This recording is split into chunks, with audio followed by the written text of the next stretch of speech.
The Chapel Men by A. Ellis.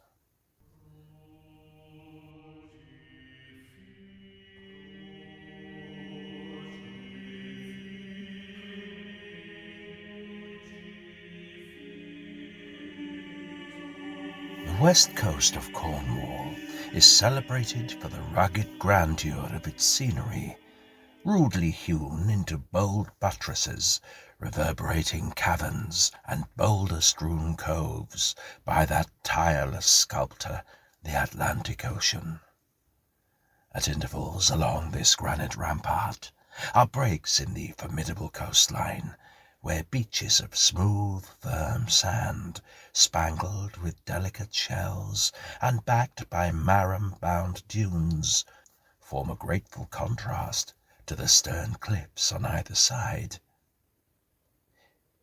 In a comparatively sheltered corner, at the southern end of one of these bays, huddles the hamlet and harbour of Tribbon's Cove, the inhabitants of which eke out an existence by fishing for pilchard, pollock, and mackerel, by maintaining unkempt fowls of uncertain pedigree, and, in the summer months, by providing visitors with teas, plain or cream, and crab or lobster salads.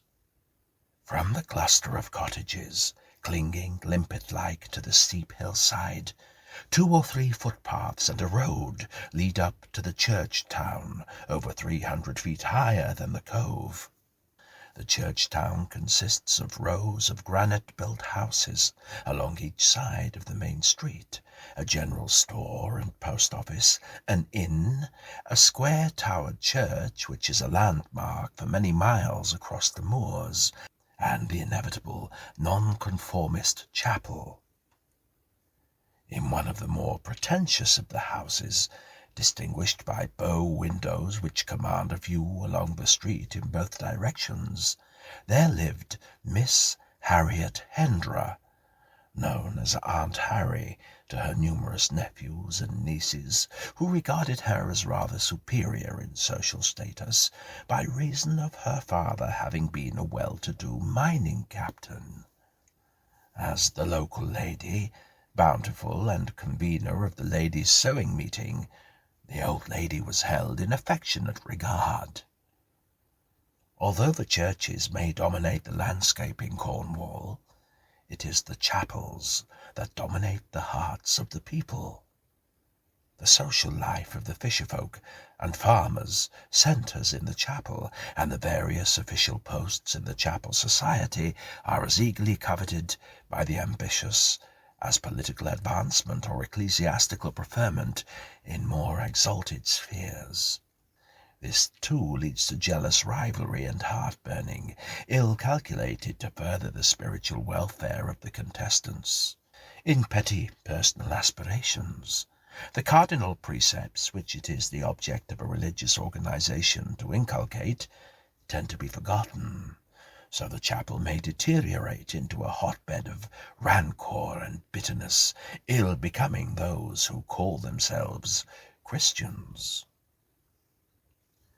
The smallness of the chapel community at Tribbon's tended to intensify and bring to a focus any jealous animosities. In the years immediately following the First World War, the 2 most prominent men in the chapel were John Trevithal, a married fisherman who lived down at the cove, and William Thomas Polhiggy, a bachelor of some 40 summers, the owner of Penarvon Farm, some 2 miles away across the moor. The rivalry between these 2 was of almost lifelong standing.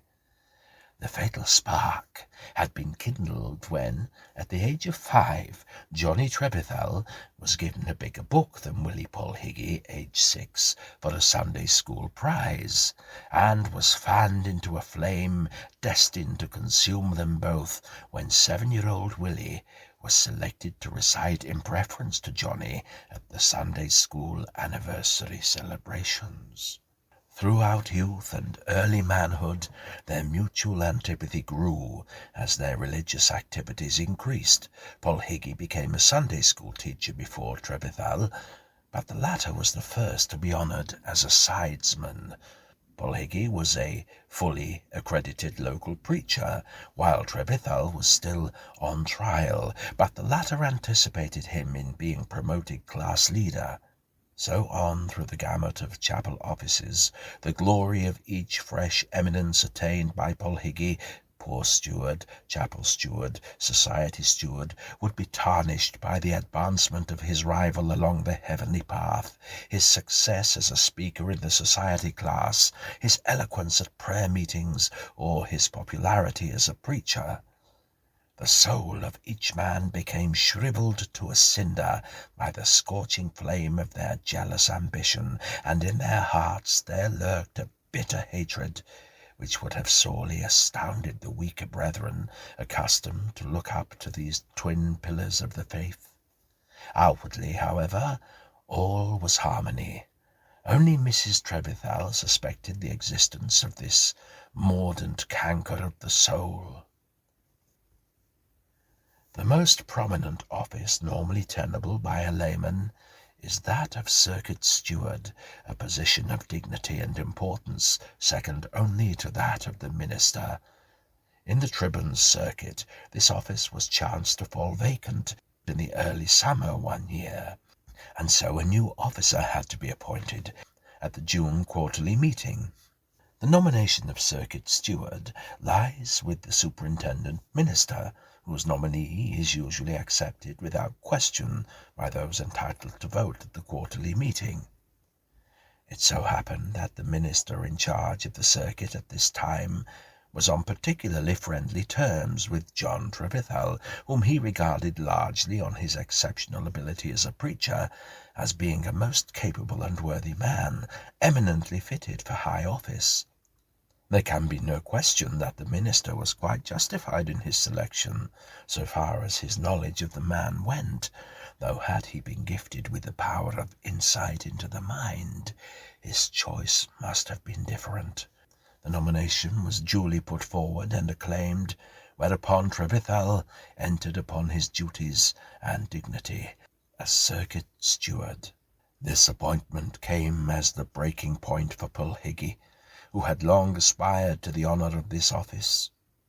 As the meeting adjourned, placing a hand on Trevithal's shoulder, he warmly congratulated him on his preferment. "John, the minister could not have made a better choice. We all hoped and expected it would be you, and your old friend must be the first to wish you well." "Thank you kindly, William.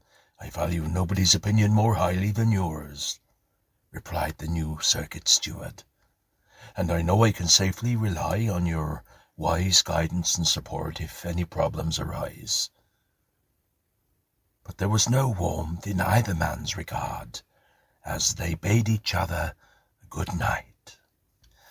As he drove back to his lonely farm on that peaceful June evening, between flowery hedges and across the sunlit moor, the demon of murder entered into the heart of William Thomas Polhiggy. In August, the pilchard shoals migrate northwards from the Mediterranean, where they have passed their youth as sardines and travelled to the coasts of Cornwall. Then comes a period of intense activity on the part of the fishermen, for the season for reaping this harvest of the sea is short, though the fish are abundant for a few weeks. The boats are constantly at sea, with brief intervals ashore for rest and disposing of the catch, and rough indeed must be the weather to render the pilchard fishers idle. But however plentiful the fish, no fisherman will stay out later than midnight on Saturday. The boats might be surrounded by fish begging to be caught, but on Saturday evening the nets are hauled in, and the boats make for port. Were the Sabbath to be broken, there is no telling what dire misfortune might overtake the ungodly fisherman. So Sunday is a day of rest for men and fish, and the boats ride idle in the little harbour until the early hours of Monday morning. Shortly before midnight, on the second Sunday in the month of August, following the quarterly meeting at which Trebithal had received his appointment.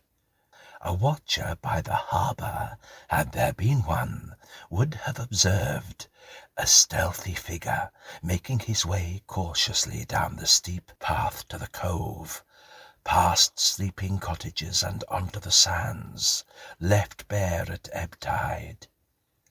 Very circumspectly this nocturnal prowler approaches, peering around and clutching some article concealed beneath his coat. He makes his way to one of the boats left stranded by the quayside and clambers inside. His work is skilfully and swiftly accomplished. A faint sound of sawing may reach the slumbering herring gulls on the side wall, but no other noise betrays the foul handiwork in Trebithal's boat. His design executed, the carpenter of darkness emerges and makes his way back up the hillside. His footprints are soon obliterated by the flowing tide. So well his evil task has been done, that in calm waters no trace of his workmanship will be detected. But in the stress of a rough sea, woe betide him who trusts his life to that once staunch craft that has rendered such true and faithful service.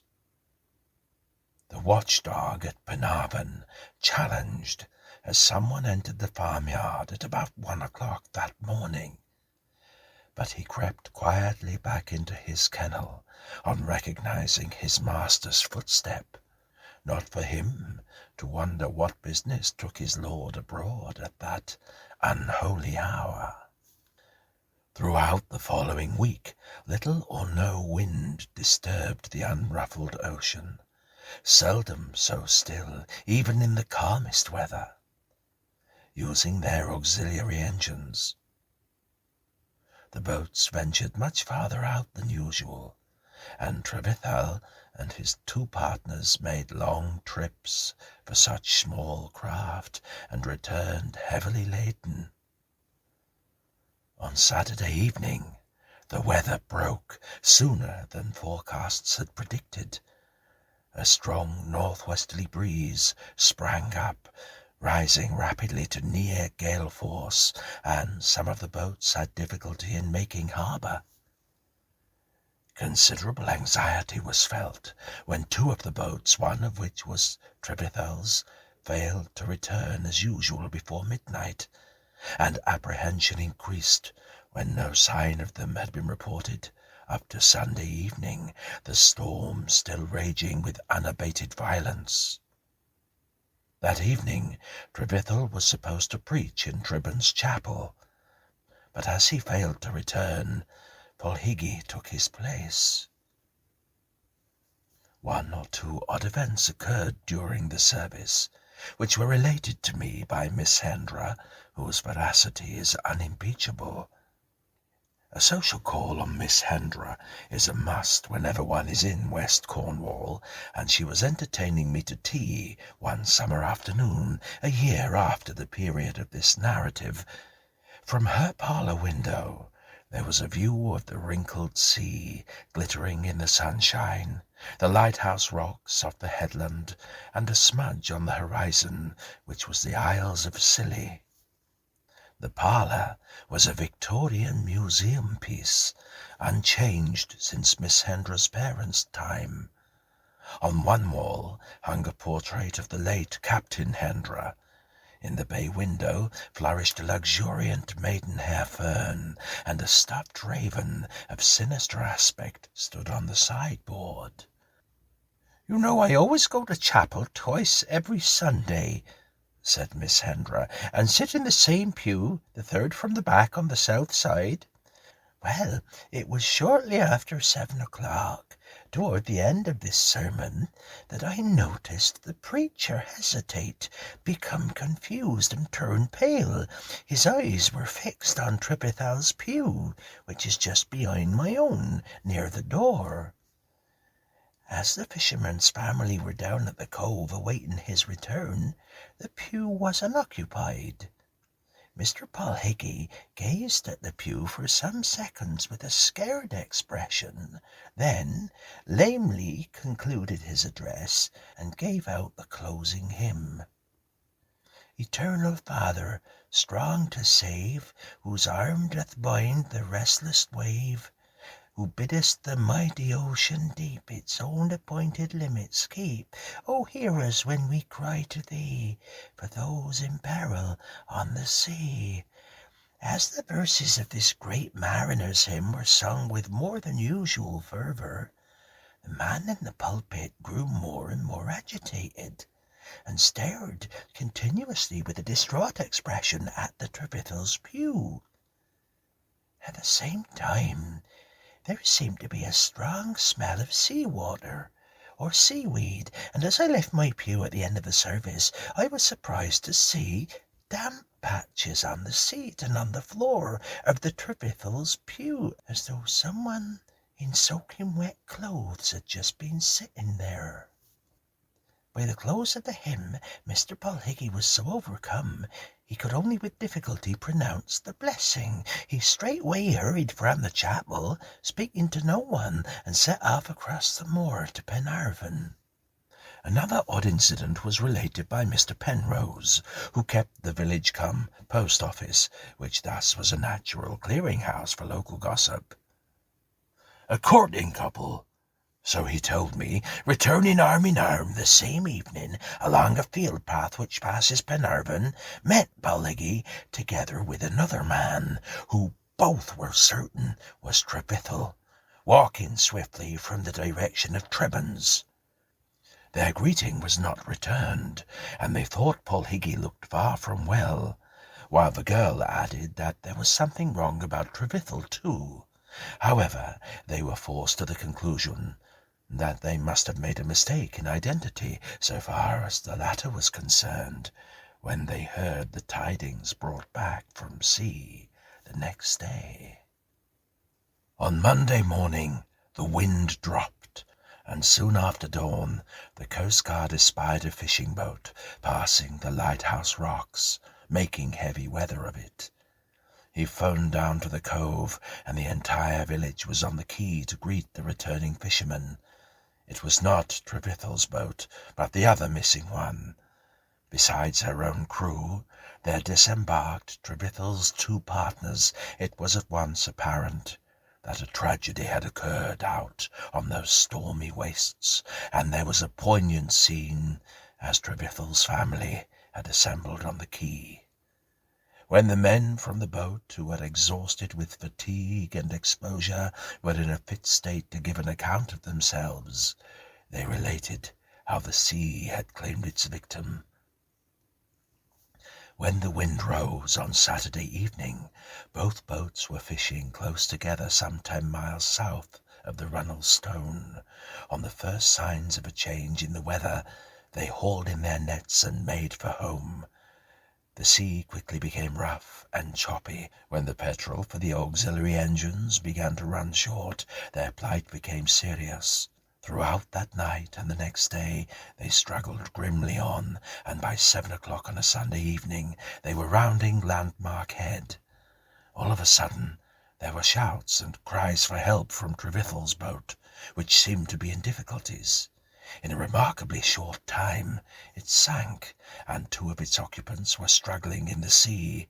Trevithick himself became entangled in the rigging, and was dragged under as the craft foundered. His 2 companions were with great difficulty rescued by the other boat. The men seemed quite unable to account for the disaster. It is true the sea was uncomfortably rough, but there was no sign of undue strain. The tight little ship had weathered worse gales in her time. Without warning, a rending crack had been heard under the forward locker, and before they had realized that there was anything amiss, water poured in. Within what seemed like a few seconds, they were swimming for their lives. The only suggestion they could offer to explain the baffling mystery was that there must have been an unexpected weakness in the planks somewhere. For what follows I rely again on the testimony of the estimable Miss Hendra, whose word no one who has the privilege of the acquaintanceship with that lady would ever dream of doubting. On the Sunday evening after the tragic death of John Trevithel, Miss Hendra told me, as I was entering the chapel, I chanced to meet Mr. Polhiggy in the vestibule. He seemed much changed since I saw him a week before. He had a haggard, careworn look. I inquired if he was quite well, as he had appeared out of sorts in the pulpit last Sunday. He started at this, and asked brusquely what I meant. What had I seen? Now, this struck me as an odd sort of question, but as the man was clearly upset about something, I replied evasively that perhaps the heat had been too much for him, forgetting that for the moment the previous Sunday had been cool and stormy, while Mr. Polhiggy affirmed emphatically that there was nothing whatever the matter with him, and we entered the chapel together. Throughout the service I kept a watchful eye on Mr. Polhiggy, who sat some pews in front of me on the other side of the aisle. He was evidently ill at ease, and kept turning round to glance at the Trevithel pew, where sat the mourning widow and her children, possibly finding some consolation for their grief in the publicity it brought them. The minister, he on whose recommendation John Trevithel had been appointed circuit steward, preached an eloquent and emotional obituary, extolling the virtues of the deceased, which reduced most of the feminine part of the congregation to tears. 7 o'clock passed, and a thoroughly miserable time was being enjoyed by all, when the door of Mr. Polhiggy's pew opened for no apparent reason. Immediately an alarming change came over the farmer. He turned abruptly half round, his face assumed an expression of startled horror, and he slid along to the other end of the seat.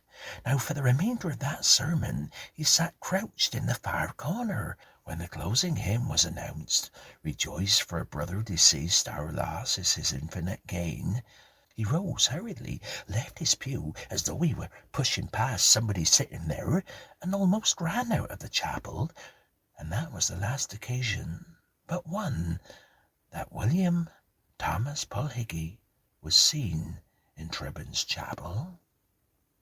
The following Thursday, John Trevithel's body was washed ashore at Gazelle's Cove, and was brought back to Tribbin's in Carolac's van, passing Penarvin on the way.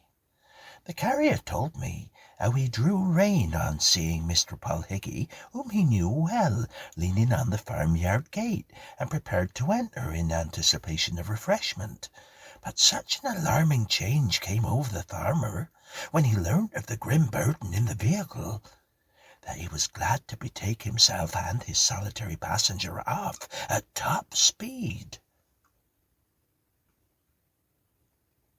The funeral took place in the chapel cemetery at Tribbin's on Saturday afternoon.